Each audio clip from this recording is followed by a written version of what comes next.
Welcome to the Ugly Bug Podcast, a production of the Ugly Bug Fly Shop and Crazy Rainbow Fly Fishing. Welcome to the Ugly Bug Podcast. On today's episode, we have Adam Pennington, a guide here at the Ugly Bug Fly Shop and Crazy Rainbow. Adam has had the pleasure of guiding multiple locations and is a super avid fly tyer and designer. We're going to talk about tips, tactics, equipment, and hopefully lend you a little advice on fly tying stuff. Before we jump into that, let's take a quick word from our sponsors. The Ugly Bug Podcast is proudly sponsored by Wyoming. Wyoming-rooted fly fishing apparel and accessories challenging the traditional mold, designed by anglers for anglers. Sweet. How you doing, Adam? I'm good. How are you, Blake? Good. Thanks for joining us. Thanks for having me. I'm going to slide that at you just a hair. There you go. Right, sounds good. Let's begin. How'd you get into fly fishing? What kind of got you going there? Well, started fly fishing. I fished my whole life, but always been fishing for bass and crappie and stuff. Grew up in Missouri, so it was a little bit different opportunity there, but learned to fly fish through a scouting program, actually. Had a mentor of mine invite me to go to the Fly Tying Merit Badge. Ended up helping teach as a leader, right? And learned to tie flies and cast the same day, which I think is pretty unique. Really unique. I don't think a lot of people get to learn to tie flies that early in their fly fishing career. But so anyway, learned that way. And started fishing for bass and bluegill and crappie and stuff, and hillbilly bone fishing, which is catfish and stuff like that. So learned in the Midwest and ended up getting into trout fishing a little later on. That same mentor took me down to what we call a trout park in Missouri, right? And called Bennett Springs State Park, and they stock a bunch of fish there, and it's usually spring fed and easy fishing for the most part, and that's how I learned. And big crowds, you get the lines of people along the bank, and that's where I got my start. So, how far is Bennett Springs from Kansas City or any of the major cities? I think it's a couple hours, just 2 hours. Okay. I grew up in northeast Missouri, and so for us it was a 6-hour drive to go down there. Okay. It was a big trip, so it was exciting to get an invite to go do that, and took a friend with me, and we had a great time and learned to trout fish. So, Cool. Yeah. And then what brought you Wyoming way? So after college, I took a job with Game and Fish here in Casper and worked as a statewide fisheries technician, and got to travel the state of Wyoming and learned a bunch of different fisheries. That's when I really started to get good at trout fishing. Was in and out of your shop all the time. Yeah. Learning a bunch about tying and materials, and really got into it at that point in time. Yeah. So. And then you kind of jumped around a little bit. You were here for a period of time, and then... So actually, when that job ended, I remember coming in to sit down with you and get some advice on how to present in a tying setting, right? Present on video and such, and we had a discussion about that, and that actually helped me get that job. Took a job in Missouri, working on a private property called Dogwood Canyon, and it was a spring-fed creek owned by Johnny Morris that was stocked with trout, and guided there for a year and a half or so before I started my own thing on Taneycomo, which is a tailwater of the White River down in Missouri, and guided there for a little while, and then moved to Idaho, where I worked at Sun Valley Outfitters, guided there for 3 summers, and in the meantime went to Alaska in the fall and guided for silver salmon. So that was the beginning of my career, and then ended up here. Yeah. And happy to be here. Yeah, for sure. Stoked to have you back. Yeah, man. It's been good. Get you out of Idaho. Yeah. I don't know if that's a good thing or not. Yeah. Gotta miss it sometimes, all the dry fly fishing. So you're obviously an avid tyer, and that's kind of what we're going to, for the most part, talk about today. But, sure. But when you, being that oddly, really unique to start tying the first day you really got into it. Have you always kept up with the tying aspect of it? Yeah. So in 2017, when I was working for Game and Fish, I did the cut slam and kind of challenged myself to tie all the flies that I was going to catch my cutthroat on.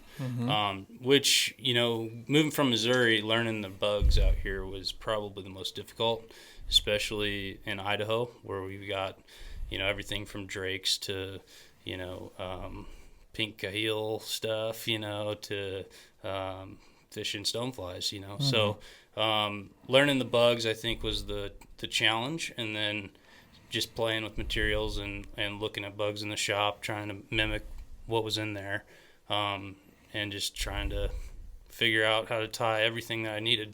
So I challenged myself to always fish with my own flies. I think that was I think for me it was just being cheap, so being frugal and trying to save money on buying flies. It's a big budget for a guide if you're not tying. So I think for myself it was just trying to save money by tying all my own flies. And somehow I've kept up with it. This year I've done really well. I tied a lot this winter to prepare, and I've only bought like 2 dozen flies this year. So pretty proud of that. Yeah. Yeah, and I often get the question of like, is it really cost effective? Yeah. Right? And I think it is for someone like yourself. Yeah, I think it definitely is. If you do it a certain way. I have kind of a stockpile of materials, and I tie with a lot of natural materials that I've hunted in the past. And to have a collection of materials, it may cost a lot, but when you think about how many bugs I'm getting from a pheasant rump or whatever, I think it's really cost effective to do. But saving money on hooks and stuff too, getting pro deals as a guide definitely helps. But I think it's definitely worth tying. It does take a lot of time, and that's probably the biggest factor. People argue that the time is worth more money to them. So yeah, but like in your situation, right, when you got some downtime in the winter months, in a way you're kind of paying yourself because you're saving on the other end, right? Yeah, so. And I kind of consider it like, as a guide, you're working a full-time job, and some days you're off, and in the winter you're off. So if you're still working and tying during those winter months, it's still part of your job. So yeah. Do you, I guess, do you find yourself? Obviously, you're tying more for work. Do you find yourself needing to, like, just tie for fun I sure do. And I get that so, like, I plan trips to go fish for myself, and Morgan and I will go fish somewhere in the state. Or in November, we're going to Mexico, fish for roosters down there. And I've got some sailfish ideas and stuff, too, that we're going to try to pursue this year. And so that's my fun tying and I've been tying a lot of tube flies for that and just having fun with that stuff on my days off. Yeah. So, yeah.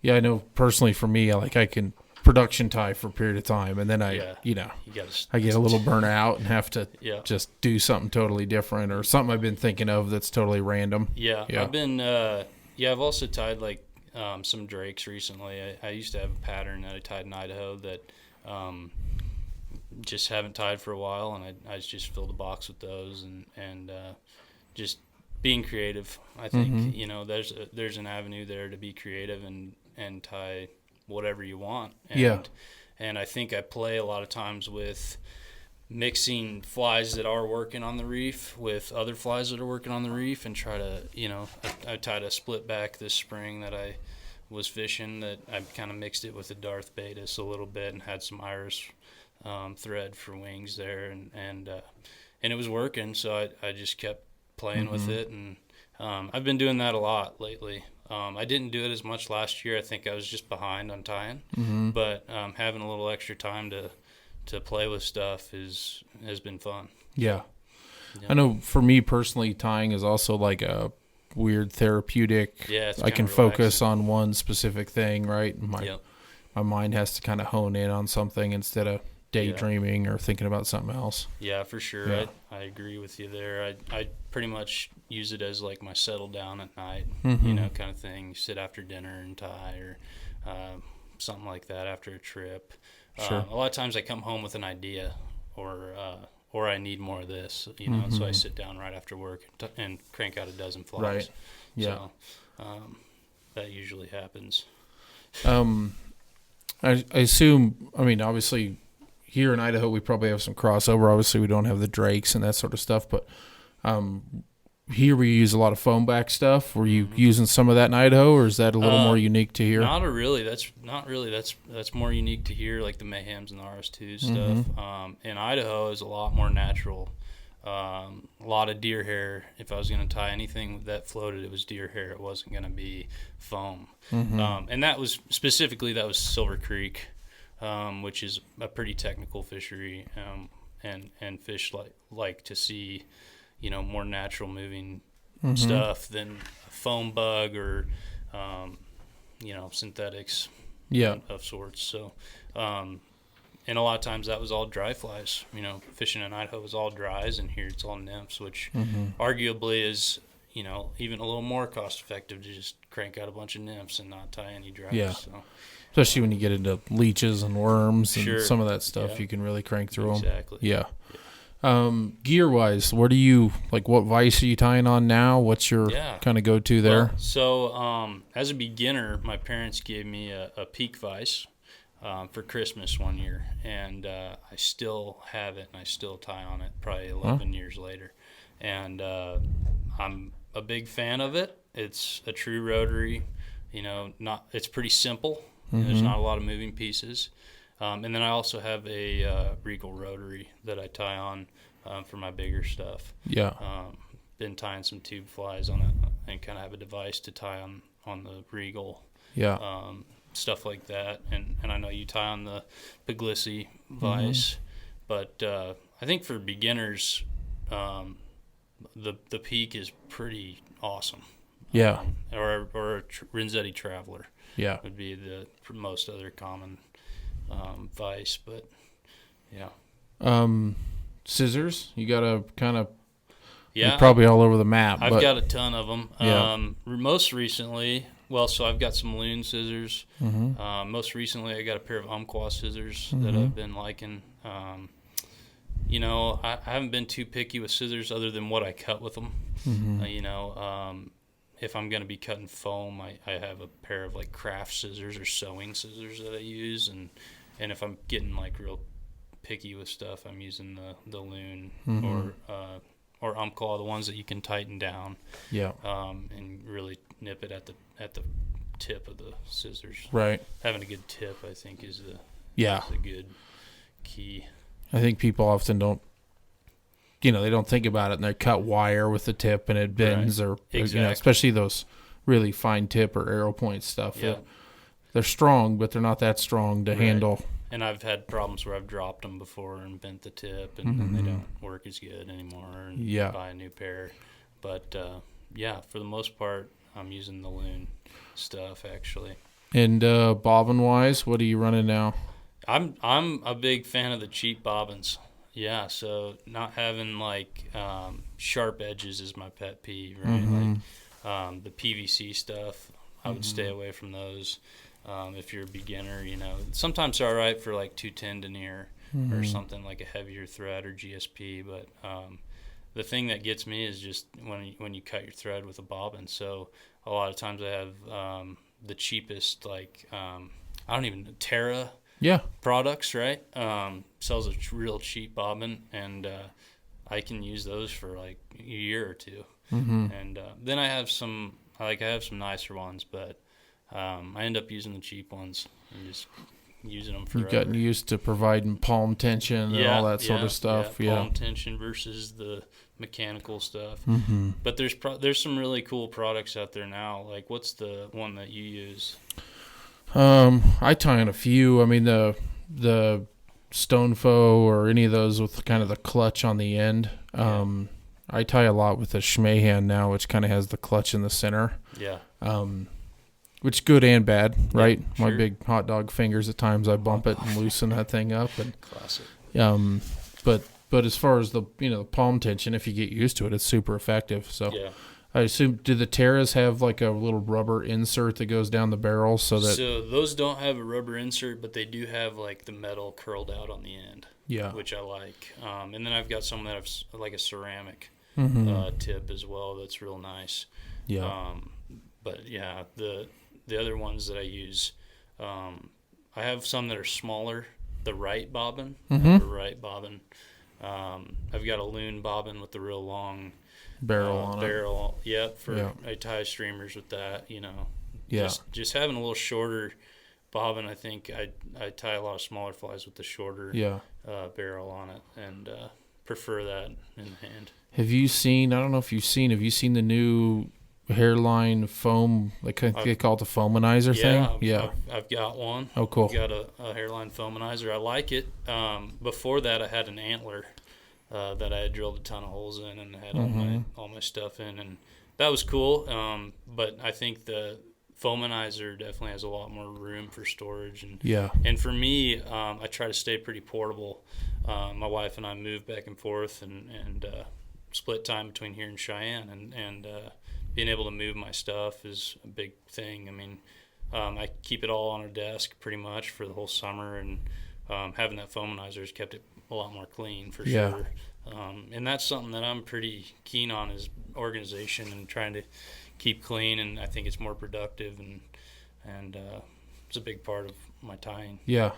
So. How do you run all your materials? Are you a Rubbermaid guy? Are you? So I've got 3 Rubbermaids actually. You keep them all in Ziploc bags, sorted, sorted and labeled, and that's pretty much how I'm doing that. But I've got like a specific box of stuff that I'm using right now, all summer, so it's like for all the nymphs we're tying, it's a pretty small amount of materials and dubbing and foam, and I keep that out pretty much all the time. Yeah. So peacock herl, stuff like that. Yeah.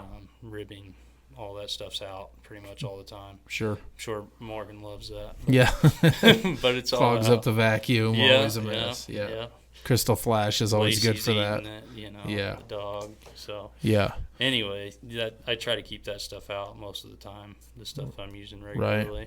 Right. But yeah. You sound like you're pretty organized with your Rubbermaids. I'm pretty organized in general. I think if you look at the back of my car and my fly boxes, it's pretty dialed in. Right. Don't stray away from it too much. Are you loyal to any one hook brand, or one that you tend to gravitate towards over the others? Or? Yeah, currently I've been tying on the Umpqua. I tie a lot on the Umpqua 105s, which are the 2X strong. Yeah. I switched this year actually to that because I was bending out a lot of hooks. I decided I wasn't going to tie on 1X anymore. Needed something stronger, so made that switch. I think maybe you lose a little movement in that, but been tying a lot of my nymphs on those 105s, and then most of the stuff I'm tying on are the Umpqua stuff right now. So that U-series stuff for like bang for the buck is pretty awesome. Yeah. And again, being cost effective, trying to save some money, being cheap. Right. I think that's been good. You can get a pack of 50 for like $6.95 or something here at the shop, and that's the way I've been going. Yeah. So cool. Yeah. Thread wise, I assume you're kind of all over depending on patterns there, but I've been pretty specific to Simperfly lately because I can use that 12-aught, 18-aught stuff. Pretty incredible strength wise. Yeah, I've been using that. I've been using the waxed, mostly the other one. I think they got the spider spider wire. Spider wire. Been using some of that. For all of my nymphs, I've basically been using Simperfly. Yeah. Just like the ability to, something unique that I do is I always put 3 whip finishes on my flies. I never glue. I just prefer for one whip finish to come off and trim it off and keep fishing it. A lot of guys will do the bighorn slap, right, and try to clean their flies off, and you'll lose a whip finish or your fly will start to tear apart. And I think that's helped me, not re-rig as much, just keeping my flies on there and rocking with it, but nip off a thread. Although I think thread and like variations of thread have been one of the bigger like step forwards in the past 5 years. It seems like between iridescent stuff now and like super fine GSP, right? Some even fuzzy thread stuff that you can use for body types. Like it seems like the evolution and kind of ingenuity in thread has, to me, a little bit outpaced like the materials, some of the cooler new materials, right? Because it just doesn't seem like there's as many cool new materials that have been coming out, and some of it like you can only do so much, right? I mean, there's obviously Crockett stuff. Totally. Like Crockett stuff was obviously a for lack of a better term, a big game changer, right? Like they, that was something kind of revolutionary and different, but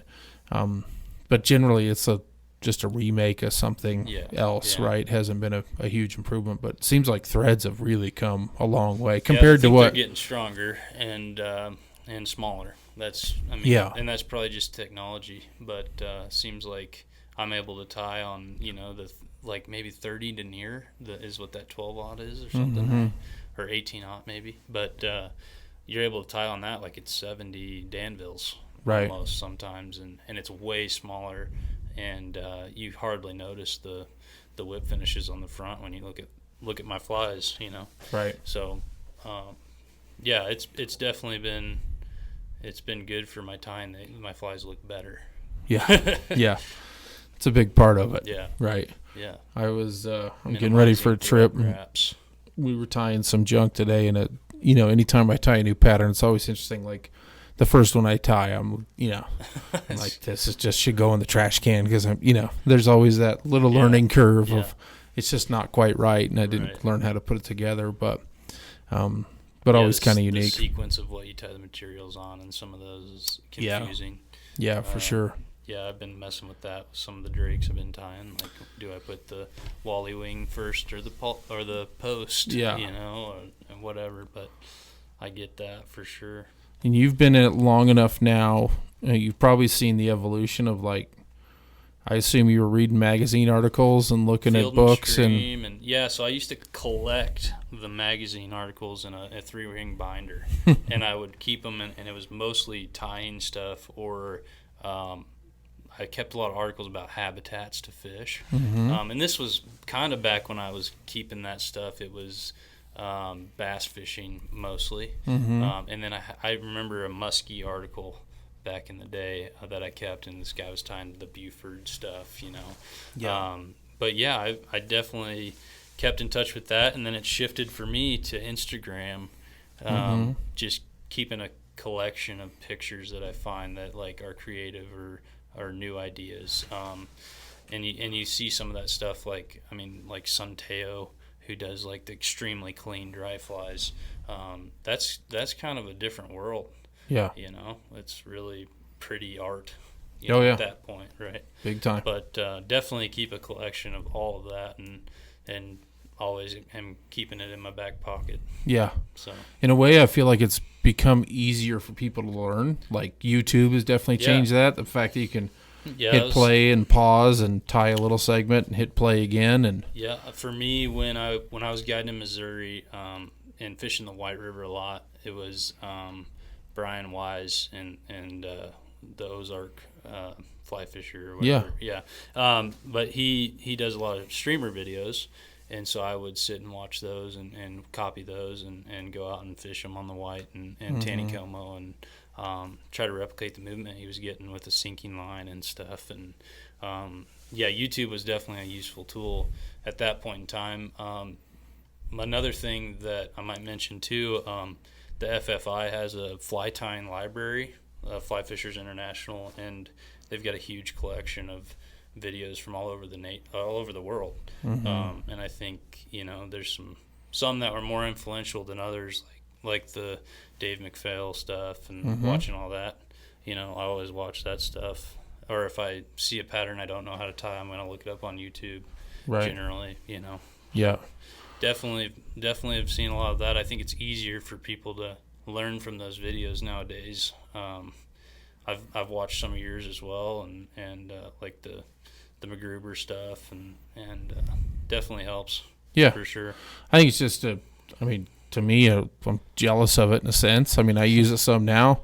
I think a lot of people kind of forget or don't realize, maybe are intimidated. They think they kind of have to learn each fly, and a lot of fly tying is really like once you learn the process. Yeah. You don't necessarily need to watch the step-by-step video. Right. If you look at the fly, you can dissect what the materials are and exactly kind of put it together in your mind. But yeah.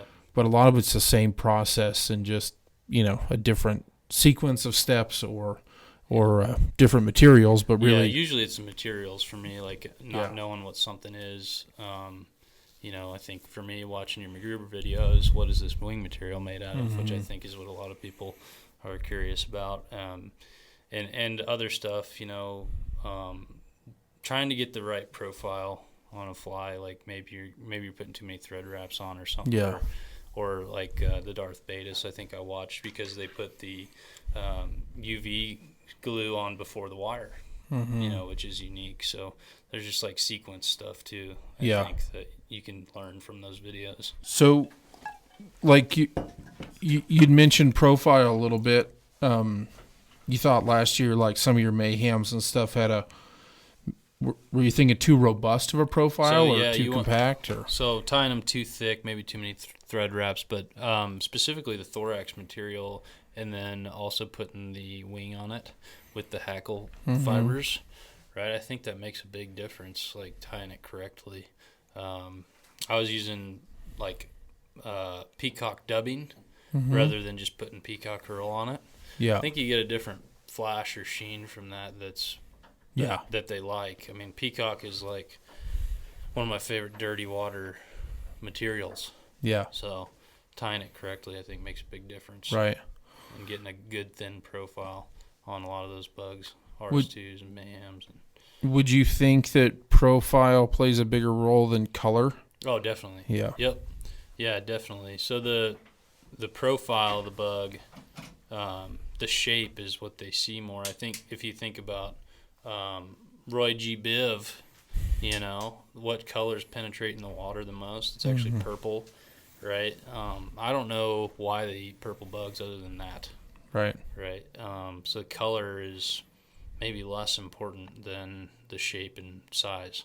Size being the second. The shape meaning profile, size meaning like what size hook you're using and how you're tying that fly. Yeah.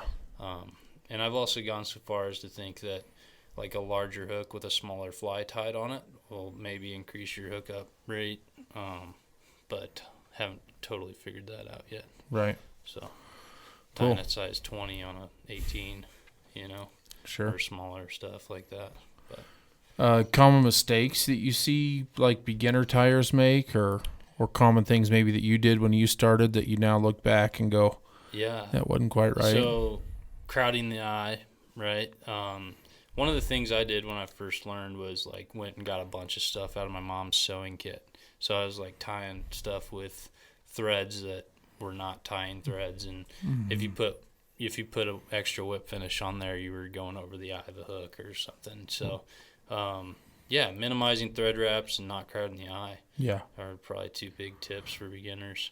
And then doing maybe I think this is something you mentioned a long time ago when we sat down for that, when you gave me some advice, just making sure you do a pinch grip and tying your material in where it needs to be, and doing a jam knot correctly, minimizing your thread wraps when you tie it, when you start your thread on the hook. Yeah. Some of those things that are pretty important but could be overlooked. Right. So, I think one of them that I routinely see, like especially people trying to save money, I get it, using, deer that you killed yourself or a pheasant you've killed, but like to me the one place that is beyond frustrating and a place you shouldn't try to save money is thread. Yeah. Because crappy thread or the wrong thread can make the bug miserable. Yeah. Having a variety of thread is like a game changer when you kind of find the right one, or one that you work well with, that you're not snapping all the time. That too. Right. Yeah. And I think the smaller denier sizes help when you get more experienced. I think tying in small denier, that that covers your butt a lot. Right. You know, you're able to tie a small profile fly that would have been way too big on a 70 denier thread, which, you know, it seems minimal, but it does make a difference because we're talking about size 20 flies here, you know. Right. So, anyway. Yeah. Foam wise, are you? I mean, obviously foam back. You're using different stuff. Do you still use some old Rainey's foam? Are you a hairline foam guy, or does it really matter much? I'm a Hobby Lobby foam guy, kind of. Got it. Except for when I'm trying to tie with 1 millimeter foam. You know, I get some stuff from the shop here and tie with that 2 millimeter again, trying to get stuff from the shop. But if you're talking about like an RS2 post, I've got like the big white sheet from Hairline, and I'm cutting strips off of it. And actually, I'm trying to make those square. I don't like if you look at the ones in the shop, they're all square. So it's like 2 millimeter by 2 millimeter. Kind of, if you pay attention to that.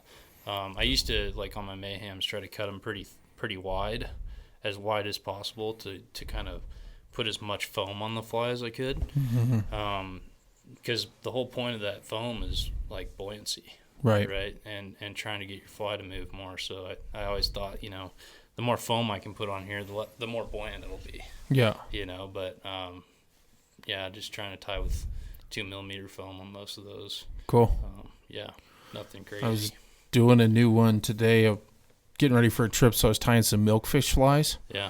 And one of the prime milkfish flies is kind of unique. They use a dumbbell eye or B chain, but then they put a tail of foam off the back end, basically to achieve neutral buoyancy. Okay. Right, so they want the head to ride down with some sparkle to look like a Daphnia cluster a little bit. Okay. And then like green Arctic fox to look like a minnow eating it. No, to look like the milkfish are primarily eating like moss. Oh, okay. So the Arctic fox like pulsates, but then the idea, they make the foam post super long, and then once you get to where you're going, you set the fly in and basically trim the foam so that you get it to just barely sink like a floating piece of moss, you know, as the tide's moving in or out. Maybe that'll work on the reef real good too. I thought it was kind of, you know, it piqued my interest a little bit of like, Yeah, what if you could especially with carp and how they kind of filter feed on the surface, right?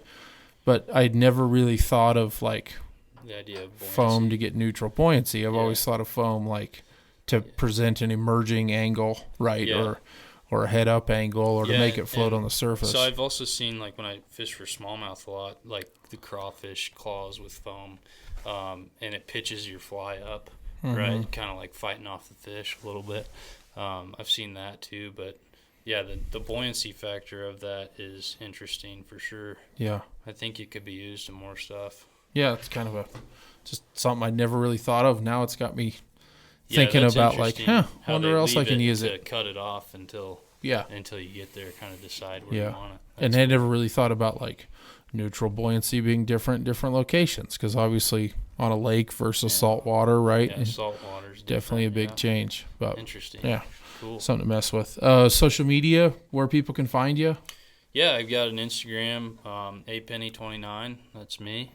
I try to post picture of a fish every time I take a trip. So, and then I tie a little bit and post videos sometimes of that. But had a YouTube at one time. No longer working with that much, but yeah, mainly Instagram. I just try to post and tag the shop as much as I can. Cool. And you can find me on there, apenny29. Awesome. Thanks, Adam. Appreciate you joining us. Appreciate it. Thank you for listening to the Ugly Bug Podcast. If you've enjoyed this episode, please consider subscribing and leaving a review on Apple Podcasts and Spotify. If you have questions or feedback, reach out to us via email at info@uglybugpodcast.com or leave a comment on our social networks.